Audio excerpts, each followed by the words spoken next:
I'm Victoria Johnson, and I'm a cartographer. I grew up in the suburbs of Buffalo, New York, a little town called Orchard Park, on the same block as the stadium where the Buffalo Bills play. I started getting into maps when I was little. Being young kids in a car for a long period of time, my sister and I would fight over who would sit in the front seat, and whoever sat in the front seat was the navigator. And whether my mom actually needed a navigator or not, my sister was terrible at it. So I would take the job and I would sit up there, the front seat of this maroon minivan with a giant trucker's atlas, and just look at maps, page through state by state, and plan side trips that we never take. My most influential teacher was my AP European history teacher, Mr. Lalanich.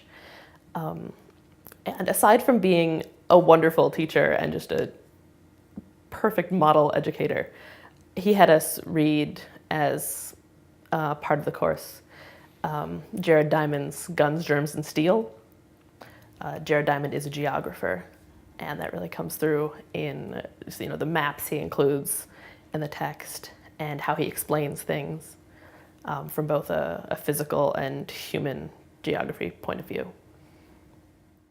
The big inspirational name in cartography for me wasn't a cartographer at all. John Harrison is a clockmaker, and he basically solved the longitude problem, where with the age of exploration, longitude was just guesswork.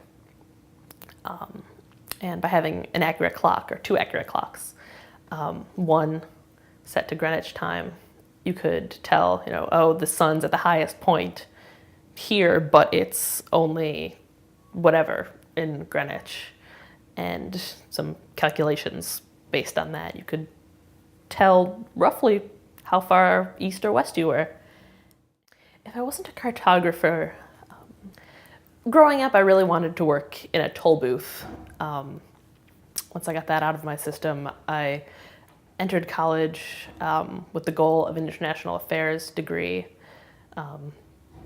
That didn't really pan out as I was pulled into the geography department by Dr. Marie Price, head of the department. I graduated in 2007, part of the largest graduating class in the geography department's history. My first memory of the internet was at my uncle Daniel Key's house in Lackawanna, New York. He had a computer, and my mom and sister and I were visiting one evening, and he was chatting with someone in Poland, and he was just sitting at his computer terminal, and he typed something in, and his friend over in Warsaw was responding immediately, like they were just talking on the phone. And it was just blew my fourth grade mind that this was possible and happening, and in Polish. Access to the internet and having the internet as part of my work life, the two main things are storage space, by being able to have a network of computers and storage space, instead of having old file cabinets full of dusty documents that no one needs taking up space. The other major change is you can edit things very quickly. You can, with someone across the country, send them the map they requested, and they can say, no, I need these lines a little bit thicker, or this color needs to be a different one. And you can make the change immediately without having to go back and hand draw a whole new map. Something I've noticed about my generation is that we can just look things up immediately, settle an argument, or remember, like, oh, who was that actor, or what was the title of that book? What is that word I'm trying to think of? You can just look it up immediately? And the answer is right there.